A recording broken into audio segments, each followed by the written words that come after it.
Goeiedag julle, ek groet julle vandag weer hier by die channel. Ek wil vandag weer 'n bemoedigende boodskap wil ek vandag vir jou lewer. Weet jy, ek is 'n prentjie mens en ek sien eendag hierdie prentjies wat die mense so op Facebook rondstuur met iets wat daarby geskryf is. Na so 'n prentjie wat by geskryf is, die kragtigste gebed. Here, verander my. 3 woorde, maar 3 kragtige woorde daai. Weet jy, en ek wil vir jou bemoedig, dis 'n gebed wat ek en jy meer gereeld kan bid. Jy weet, ek het ook verkeerd gebid op 'n stadium in my lewe. Ek het geklink soos 'n grammofoonplaat wat vashaak. Here, ek soek dit en ek soek dat en ek soek dit en ek soek dat en ek soek dit en ek soek dat en ek soek dit en ek soek dat en ek soek dit en ek soek dat.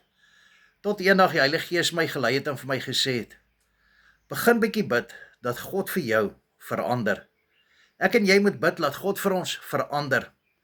Dat ons innerlike herlewing kan hê, geestelike herlewing in onsself, geestelike vernuwing in onsself. As jy nog nie by Jesus uitgekom het nie, dan bid jy dat God vir jou aanraak met sy gees, sodat jy voluit vir Jesus Christus kan leef. As jy miskien flou of koud geraak het, dan bid jy dat God vir jou aanraak, dat jy 'n nuwe passie sal kry vir God en sy dinge, vir Jesus Christus. Dat jy weer vuurwarm vir Jesus sal wees, om roekeloos, onbeskaamd sal dien op die einde van die dag. Weet jy, dis wat ek vandag vir jou wil sê. En as jy voel, jy sukkel om Bybel te lees, jy sukkel om te bid, dan bid jy vir God, dan vra jy, Hemelse Vader, gee vir my nuwe spiritual ziel, geesdrif, geestelike geesdrif. Kom ons bid meer gereeld. Here, verander vir my op die einde van die dag. Dis belangrik dat ek en jy sal verander. 1 Korintiërs 13:11 sê vir ons kan nie net kinders in Jesus Christus bly nie.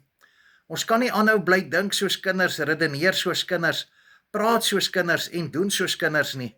Ons moet volwasse mans en vrouens in Jesus Christus word. Ons moet al hoe meer en dieper in die liefde moet ons leef en stap. Ek en jy moet in die liefde moet ons groei. Ons moet geestelik volwasse word, ons moet geestelik ryp moet ons word, emosioneel ryp. En dit kry ons reg hoe meer en meer ons in die liefde groei en leef. Kom ons bid meer gereeld. Here, verander my.